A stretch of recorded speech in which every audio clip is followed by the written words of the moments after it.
Məncə Sabahın heyəti, komandanın potensialı imkan verir ki, ən azı çempionluq mübarizəsində sona qədər olsun. Böyük ölçüdə sonda çempion olacaq.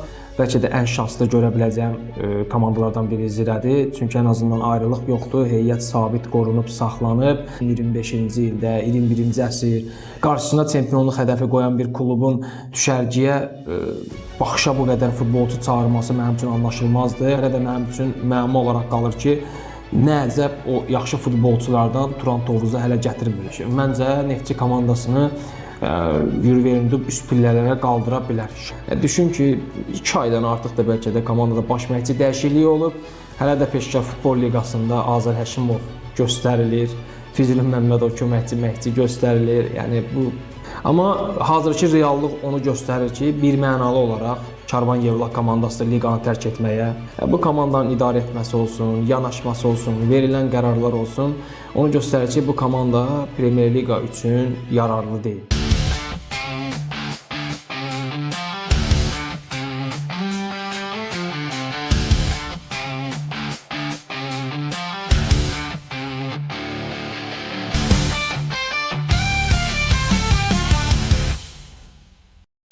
Salam Xanoğlan, hər vaxtın xeyir olsun.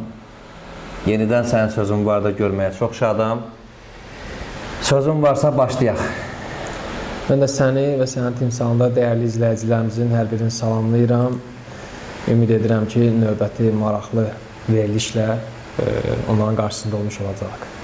Əslində, bugün istəyirəm söhbətimiz artıq növbəti dövrəyə başlayır Azərbaycan futbolu üçün və ilk rəsmi oyunlar da artıq yanvarın axırında başlayacaq və qış fasiləsinə çempion yollanan Sabah var, çempionluğa həmişə iddialı olan Qarabağ var və digər klublarımız var və birinci mövzumuz elə bununla bağlıdır. Çempion kim olacaq Xanoğlan?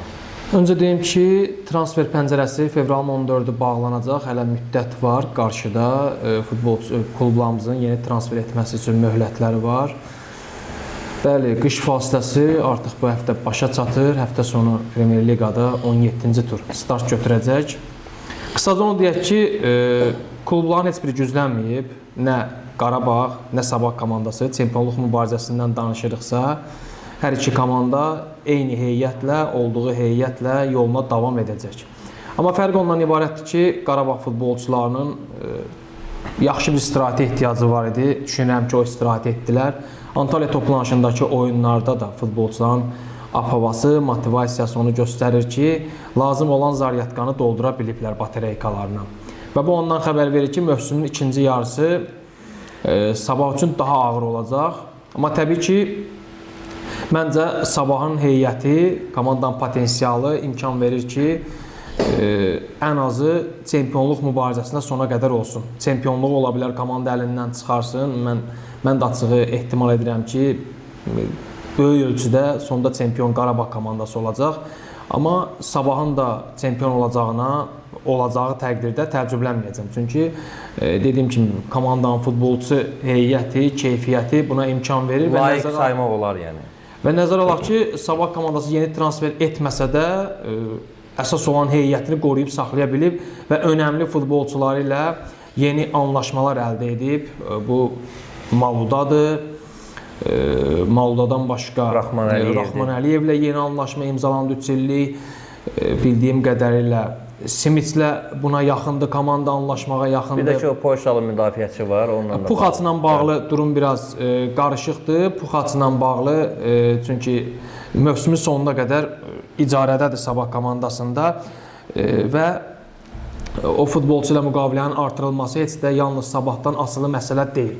Futbolçunun məxsus olduğu Almaniya klubundan asılıdır. Ona görə Puxaçın yaydan sonra da Sabahda davam etməsi ciddi sual altındadır. Amma digər 3 futbolçu ilə müqavilələrin daha doğrusu ikisi ilə artırılıb, Simits ilə artırılması realdır. Bu hansı aspektdən önəmlidir? Aynıcadır. Yəni bu futbolçular Sabah üçün önəmli fiqurlardır və artıq futbolçular rahatdır ki, onların gələcək karyerası Sabahla bağlıdır. Artıq başqa yerdə gözləri yoxdur, düşüncələri qarışmır ki, yayda bizim müqaviləmiz bitir, icarə müddəti bitir. əvvəlki klubumuza mı qayıdacağıq, yeni klub mu tapmalı olacaq, ya artıq belə suallar beyinlərində düşünmürlər. Bütün fikirləri tam olaraq fokuslanıb artıq Sabah komandasına, yəqin ki, Sabah rəhbərliyinin də qış fasiləsində tez bir sürətdə, qısa bir müddətdə o müqavilələr artırılması məhz buna hesablanmışdır ki, o futbolçular tam olaraq fokuslansın çempionata. Bu da çempionluq yolunda düşünürəm ki, vacib detaldır, amma gərgin mübarizə gedəcək, qaçınılmazdır və çempionluq yolunda çox proseslər baş verə bilər. Qarabağ önəmli futbolçuları zədələnə bilər, cəzalana bilər, Sabah komandasında eyni al yaşana bilər. Biz təbii ki, öncədən proqnoz vermək futbolda çox çətindir. Yəni bütün proqnozlar sonda alt-üst ola bilər. Elə futbol ona görə gözəldir ki, sürprizlərlə doludur. Heç də hər vaxt dediyin hər şey sonda özünü doğrultmur. Biz sadəcə heyətlərə, real mənzərəyə uyğun deyirik. Əgər hər hansı bir kənar hadisələrə baş verməzsə, zədə, cəza, uğursuz bir dönəm, təbii ki, psixoloji məqamlar var. Yəni bu hallar baş verməzsə düşünürəm ki, çempionluğa daha real, hər nə qədər Sabahdan geridə olsa da Qarabağ komandası, cəmi bir xal fərq var arada. Düşünürəm ki, yenə də çempionluğa daha şanslı tərəf Qarabağ komandasıdır. Antalyadakı ab-hava da bunu deyir. Məsələn, Yankoviç görünən odur ki, Qurban Qurbanov onu bərpa eləyə bilib, psixoloji olaraq komandaya qaytara bilib. Montiel'in performansı, hamı xoş sözlər deyir. Medina'nın özünün açıqlamaları var ki, elə Sportinfo saytına artıq tam olaraq istirahət etmişik, bərpa olunmuşuq, mövsümün ikinci yarısında tam hazırıq. Düşünürəm ki, və bir məqamda deyək, çempionluq yolunda Qarabağın çempionluq mübarizəsindən öncə daha 2 oyunu var Avrokuboklarda. Elə qış fasiləsindən qayıtmaz Eintrachtla maç var, ardınca Liverpool oyun var. Düşünürəm ki, bu oyunlardakı nəticələr də hardasa çempionluq mübarizəsinə nisbətən təsir edə bilər. Məsələn, play-offa çıxmasa komanda, tam olaraq çempionata köklənsə, düşünürəm ki, bu Sabahı kifayət qədər düşündürəcək faktdır. Əslində, mən də sənin bütün fikirlərinə razıyam, ona görə sakitcə səni dinləyirdim. Və Qarabağın təlim məşq toplanışındakı oyunları, keçirdiyi oyunlara baxanda orada çox rahat oyunlar keçirdirdi. Bu özü də bir xəbər, nədənsə xəbər verir. Tamam da, bəs bu Avropa uğrunda döyüş olacaq, gərgin döyüş olacaq deyirlər. Məncə də belə olacaq. Çünki Neftçinin necə geri dönüş eləyəcəyini bilmirik. Zaten Turan Tovuz çempionluğu hədəfləyir və Avropa uğrunda döyüşəcək təbii ki, və artıq mütəmadi çıxış eləyən Zirə var. Eyni zamanda da Saşa İliçin Sumqayıtı da ümid verir. Bu haqda nə deyə bilərsən? Açığı bu klublarla bağlı biraz narahat edici məqamlar var. Zirə komandası güclənə bilmədi, yalnız Rüfət Abdullahzadənin heyətinə qatdı. Məncə kifayət qədər uğurlu gedişdi Rəşad Sadovun. Dadına çata bilər, əlindən tuta bilər bu futbolçu, kreativ futbolçudur. Məncə faydası dəyəcək, yəni fərq yarada bilən futbolçudur. Əslində elə digər rəqiblərlə müqayisədə bəlkə də ən şanslı görə biləcəyim komandalardan biri Zirədir. Çünki ən azından ayrılıq yoxdur, heyət sabit qorunub, saxlanıb. Yəni uzun illərdir bir yerdə artıq çıxış edən futbolçular var. Bildiyim qədərilə əsas hücumçu olan David Volkov da artıq düşərgəyə qayıdıb. Burada Zirə ilə nisbətdə Turan Tovuzda durum yaxşı deyil. Əsas hücumçularından biri olan Alex Souza satılıb. Və yerinə hələ heç bir transfer edilməyib. Onsuz da Turanın hücum xətti ilə bağlı problemlər var idi. Və daha bir oyunçunun gedişindən sonra yeni transfer edilməməsi təbii olaraq azarkeşlərdə də bir narahatlıq yaradır. Heyət güclənməyib, bu yöndə belə deyim, işlər gedir, amma hələ ki bir hərəkətlilik yoxdur. Yalnız düşərgəyə baxışa çağıran futbolçular var ki, bizdə olan xəbərə görə o futbolçular da böyük ölçüdə geri qaytarılacaq. Çünki durumları Qurban Berdiyevi narahat edir. Ümumiyyətlə, hazırki dönəmdə, 2025-ci ildə, 21-ci əsr qarşısına çempionluq hədəfi qoyan bir klubun düşərgəyə baxışa bu qədər futbolçu çağırması mənim üçün anlaşılmazdır. Qurban Berdiyevin böyük, zəngin təcrübəsi var, Rusiya futbolunda olub, Qazaxıstan futbolunda olub. Yəni, kifayət qədər tanıdığı yaxşı futbolçular var ki, hələ də mənim üçün belə anlaşılmaz olaraq qalır ki, o tabeliyində çıxış etmiş o futbolçulardan nə əcəb birini daha səviyyəsinə gətirə bilmir. Yəni gətirdiyi futbolçular belə deyərdik o qədər uğurlu olmayıb. Bu gün görürük ki, tanıdığı futbolçulara baxışa gətirir.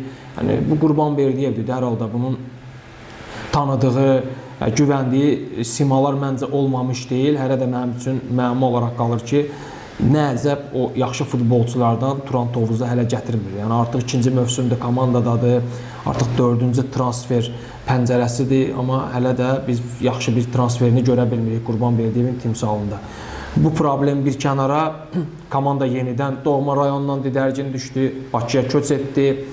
Bildiyiniz kimi stadionun təbii örtü ilə bağlı yenidən problemlər baş qaldırdı və komanda mart ayına qədər Tovuzda doğma azarkeşləri önündə çıxış edə bilməyəcək. Biz bilirik ki, Turan komandasının əsas silahlarından biri onun doğma azarkeşləri idi, doğma publikası idi və komanda belə önəmli üstünlüyündən məhrum oldu və elə qış fasiləsindən sonraki ilk oyun Sumqayıtladır, əsas rəqiblərdən biridir.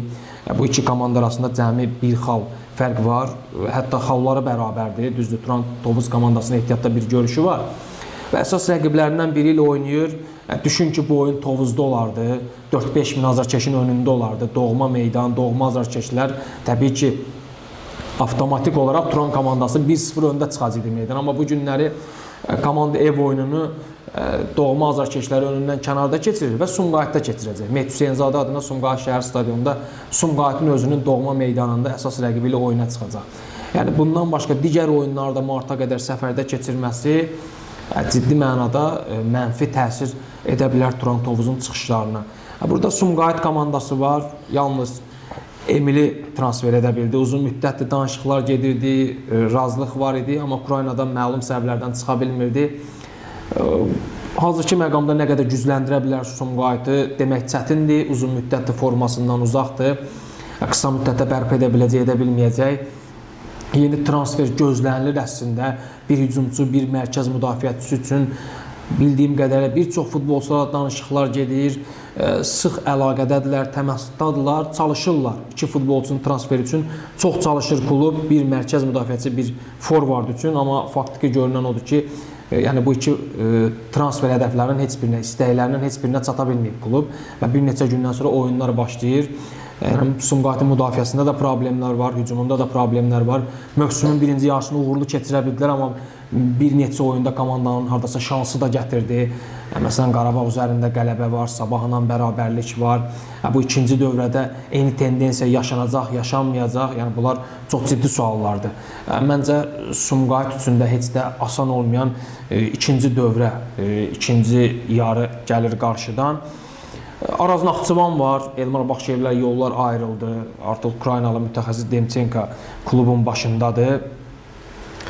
Araz Naxçıvandan da gözləntilərin böyük deyiləcək. Açığı Demçenko o qədər uğurlu baş məşqçi olmayıb karyerası ərzində və mövsümün yarısında gəlib özünü formalaşdırmadığı kollektivdir. Əslində kifayət qədər yaxşı heyətləri var. Turnir cədvəlində vəziyyət o qədər kritik deyil. 6-cı pillədə olsalar da birinci pillə, daha doğrusu 3-cü pillə ilə komandanın cəmi 2 xal ayırır. Yəni çox ciddi bir fərq deyil bu. Yəni komanda formalaşdıra bilsə, toparlaya bilsə, Ukraynalı mütəxəssis üst pillələrə qaldıra bilər. Yəni daha çox bu klublar arasında mübarizə gedəcək, amma bir də Neftçi var. 8-ci sıradadır. Bir qədər geri düşüb ilk dörtlükdən. Amma düşünürəm ki, Vernudubun əlində imkanlar var, resurslar var, yaxşı toplanış keçdilər Birləşmiş Ərəb Əmirliklərində. Ştogrin geri qaytarılıb, toplanışda özünü yaxşı tərəfdən göstərdi. Murad Məmmədov özünü toplanışda yaxşı tərəfdən göstərildi, ümid verdi, 2 qol vurdu. Vernudubun bəyəndiyim müəyyən məqamları var. Emin Mahmudova çox güvənir, komandanı onun ətrafında toplamağa çalışır. Bütün futbolçulara şans verməyə çalışır. Elvin Camalov olsun, Emil Səfərov olsun, Emil Balayevə güvəndi. Görünən odur ki, bütün futbolçuları ələyindən keçirdi. Artıq mövsüm ikinci yarısında bilir ki, hansı futbolçular, hansı çapda komandaya kömək edə bilər. Yoxlama görüşündəki rəqiblər kifayət qədər güclü rəqiblər idi. Hər nə qədər nəticəni önəmli saymasaq da komanda yaxşı qollar vurdu. Bu hardasa pozitiv baxmağa imkan verir gələcəyə. Amma müdafiədə yenə yəni alışdığımız o uşaq səhvlərini gördük. Məncə toplanışdakı o atmosferi, toplanışdakı o motivasiyanı, futbolçuların o enerjili ruhunu biz Premyer Liqada da görə bilsək, məncə Neftçi komandasını yürüverində üst pillələrə qaldıra bilər. Şanslar az deyil. Burada bir də sürpriz bir komanda var. Mənə görə Şamaxı komandasıdır. Düzdür, güclənə bilmədilər. Hətta 12-ci legioner yeri boş idi, amma komanda büdcəsinin kasad olması səbəbindən o bir legioneri belə transfer edə bilmədi. Heyətləri kasaddır, büdcə məhduddur, imkanlar geniş deyil. Məsələn, Turantovuzun azarkeşlərini dedik, Sumqayıtın da bəlli oyunlarda bir azarkeş ordusu var. Şamaxının belə bir lüksü də yoxdur, bir böyük azarkeş ordusu təəssüf ki yoxdur. Təbii ki, sadiq azarkeşləri var, daim yanındadılar, amma böyük ordudan söhbət gedir, oyuna təsir edəcək gücdən söhbət gedir. Belə bir imkanları da yoxdur Şamaxı komandasının. Amma düşünürəm ki, mövsümün birinci yarısındakı o dirənişin, mübarizənin üstünə bir qədər qoysalar, ən azından Avrokuboklar yarışında olan rəqiblərə müəyyən qədər baş ağrı ola bilərlər, bəlkə də bir sürprizi gerçəkləşdirib o sıralarda yer ala bilərlər mövsümün gedişində. Yəni ilk 8-lik hardasa İmişlinin ortabablardan qeyd edə bilərəm ki, İmişli komandasında heyəti kasaddır. Mən gözləyirdim ən az 2 əcnəbi futbolçu ilə, ən azı bir neçə yerli futbolçu ilə komanda güclənər. Əslində danışıqlar da aparırdılar bir neçə futbolçu ilə. Amma yekun nəticədə fakt görünən oldu ki, heç kimi heyətinə cəlb edə bilmədi. Mövsümün birinci yarısında bu komanda həm də bir şanslı məqam ondan ibarət oldu ki, hər hansı bir futbolçu zədələnmədi, hər hansı bir futbolçu cəzalanmadı, amma cəzalı duruma düşmədi daha doğrusu. Amma bu o demək deyil ki, garantidir mövsümün ikinci yarısında da bu proseslər davam edəcək. Yox, yəni hər hansı bir futbolçu zədələnsə, cəzalı duruma düşsə, artıq İmişlinin durumu çətinləşə bilər. Bəlkə də vəziyyəti bir qədər pisləşə bilər. Artıq İmişli də o digər aşağı yerlərdə qərarlaşan klublarla ciddi mübarizə aparmalı olacaq ki, liqadakı yerini möhkəmləndirsin. Bir qədər rahat görünür, amma gedişatda İmişlinin də işi bir qədər çətinləşə bilər. Liqanın tablosuna baxanda 3-cü bir mərhələ var. Yəni çempionluq, Avropa zonası, bir də ki artıq liqadan düşmə zonası var. Üçüncü əslində mövzumuz bununla bağlıdır. Premyer Liqaya əlvida. Səncə Premyer Liqaya kim əlvida deyəcək? Təbii ki, indi statistikalar da var. Hal-hazırda buna namizəd Karvan komandasıdır. Elə onu deyəcəydim, Nizat. Bilirsən, futbolda mən girişdə də dedim ki, futbol proqnozları sevmir. Yəni, burada sürprizlər çox olur. Futbol elə ona görə bu qədər baxımlıdır. Amma hazırki reallıq onu göstərir ki, bir mənalı olaraq ən real namizəd Karvan Yevlax komandasıdır liqanı tərk etməyə. Bu komandanın idarə etməsi olsun, yanaşması olsun, verilən qərarlar olsun, onu göstərir ki, bu komanda Premyer Liqa üçün yararlı deyil, uyğun deyil. Düşün ki, 2 aydan artıq da bəlkə də komandada baş məşqçi dəyişikliyi olub. Hələ də Peşkar Futbol Liqasında Azər Həşimov göstərilir, Füzuli Məmmədov köməkçi məşqçi göstərilir. Yəni bu peşəkarlıqdan uzaq faktlardır. Digər tərəfdən yayda uğursuz, yararsız əcnəbilər gətirilib, artıq yeni əcnəbi də transfer edə bilmir komanda. Qalıb bəzi yerli futbolçuların ümidinə birinci liqadan bir neçə futbolçu transfer ediblər. O futbolçular nə qədər faydalı ola biləcək? Yəni mənə görə xoş nəsə danışmaq çətindir, pozitiv nəsə danışmaq çətindir. Həm komandanın qış fasiləsindəki transferlər ümid vermir, həm mövsümün birinci yarısındakı bu komandanın Premyer Liqaya yanaşması ümid vermir. Yəni pozitiv baxa biləcəyimiz, axtara biləcəyimiz bu komandada heç nə yoxdur. Amma Karvanla müqayisədə düşmə zonasında rəqabətdə olacaq digər komandalara baxası olsaq, məsələn, ən şanslı tərəf Qəbələ görünür. Artıq 3 əcnəbi futbolçu ilə də komanda güclənib. Mövsümün birinci yarısında da Kaxaber Çıxadılçıyan komandası kifayət qədər yaxşı futbol oynayırdı, baxımlı futbol oynayırdı. Müəyyən şanssızlıqları var idi və müəyyən qədər təcrübəsizlik yaşayırdılar oyunlarda. Qış fasiləsində bu boşluğu yeni transferlərlə doldura bilsələr, düşünürəm ki, Qəbələ komandası rahatlıqla liqada qalıb, hətta bir neçə pillə üst sıralara yüksələ bilər. Kəpəz komandası hazırda 2 transferlə heyətini gücləndirə bilib, bir əcnəbi, bir yerli futbolçu. Yəni əcnəbi futbolçu, Gürcüstanlı futbolçu bilmirik nə dərəcədə fayda qata biləcək, keyfiyyət qata biləcək. Veysel Rzayevi tanıyırıq, Turan Tovuzdan gəlib müəyyən qədər qatqı qata bilər komandanın gücünə. Amma komanda artıq birinci mövsümün birinci yarısından sonra səhv etmirəmsə 5 əcnəbi futbolçu ilə yollara ayırıb. Yəni Kəpəzdə də problemlər az deyil. Kəpəzdə də problemlər çoxdur. Yeni transferlər üçün pul yoxdur. Əslində Azər Bağırov baş məşqçi ən azı bir neçə əcnəbi futbolçunun alınmasını istəyir, amma orada da rüsumlar o qədər yüksək həddədir ki, bundan sonra da hansısa yenilik, dəyişiklik olacağını yəni açıq inandırıcı deyil. Yəni reallığı deyəsi olsaq, daha real, daha çox belə deyərdim, yolu birinci liqaya gedən tərəfdən görünən komanda Karvan Yevlax komandasıdır. Belə görünür ki, 15 ildən sonra birinci liqadan Premier Liqaya yüksələn komanda elə qısa müddətdən sonra gəldiyi yerə qayıdacaq. Məncə elə belə olsa ədalətli nəticə olacaq. Əgər bundan sonra biz hər hansı force major hal görməsə, fövqəladə bir dəyişiklik olmasa, yəqin ki, Kəpəz komandası da playoff oynamalı olacaq. Yevlax futbolu adına adam çox təəssüflənir. Amma ədalət prinsipi ilə yanaşsaq, Karvan komandası təəssüf ki, belə bir çox oyunlarla, bir çox rəqiblərlə daha doğrusu müqayisə edəsi olsaq, Karvanın oyunlarına kifayət qədər azarkeş gəlirdi. Çox azarkeş gəlirdi. Bir futbol atmosferi olurdu. Amma nə yazıq ki, azarkeşlər də belə klubun rəhbərliyinin əziyyətini çəkməkdədirlər. Həvəskar idarəetmənin əziyyətini çəkməkdədilər və görünən odur ki, hələ bir müddətdə birinci liqada çıxış etməli olacaqlar. Bu reallıqdır. Reallıqla barışmaq lazımdır. Yəni play-offa gedəcək komandanda Kəpəz olacağını düşünürəm, amma bir dənə orada Azər Bağırov amili var ki, yəni son illər getdiyi komandalarda təcrübələndirməyi bacarıb, bilmirəm, Qəbələ ilə, İmişli ilə rəqabətdə üst sürələrə çıxa biləcəkmi, çıxa bilməyəcəkmi?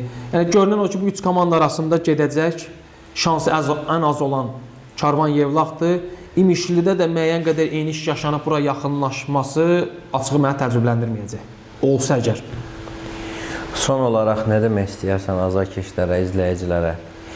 Son olaraq yalnız bizim izləyicilərimizə yox, ümumiyyətlə bu hal-hazırda Premier Liqada iştirak edən bu klubların azarkeşlərinə də sözün varsa. Ümid edək, inanaq ki, klublarımız yaxşı oyunları ilə mövsümün ikinci yarısında azarkeşlərimizi sevindirə biləcəklər. Yəni mən həmişə demişəm, Azərbaycanlı futbol azarkeşləri fədakardırlar. Yəni yağış, su, qar, soyuq demədən oyunlara gəlirlər. Hər nə qədər keyfiyyət aşağı olsa da, çempionatın səviyyəsi o qədər yüksək olmasa da, yəni buna rəğmən çətinliklərə qatlaşıb oyunlara gələn azarkeşlər var. Ümid edək ki, futbolçular, komandalar o azarkeşlərin haqqını meydanda yaxşı futbolla, yaxşı mübarizə ilə verəcəklər. Dəvət edirəm, azarkeşlər də tribunaları boş saxlamasınlar, komandaların yanında olsunlar, dəstək olsunlar. Bu qədər və təbii ki, sonda azarkeşlərin, daha doğrusu dəyərli izləyicilərimizə də səslənirəm ki, onların da fikirləri bizim üçün önəmlidir Nicat. Şərh bölümündə mütləq fikirlərinizi bizimlə bölüşün. Oxuyuruq, bəli. Mütləq oxuyub cavablandırmağa da çalışacaq hər bir şərhi. Siz necə düşünürsünüz? Mövsümün ikinci yarısından gözləntiləriniz nədən ibarətdir? Bu barədə fikirlərinizi mütləq şərh bölümündə bizimlə bölüşün. Məncə sağollaşa bilərik Nicat. Təşəkkür edirəm, çox sağ olun. Hələlik növbəti sözüm var da görüşərik.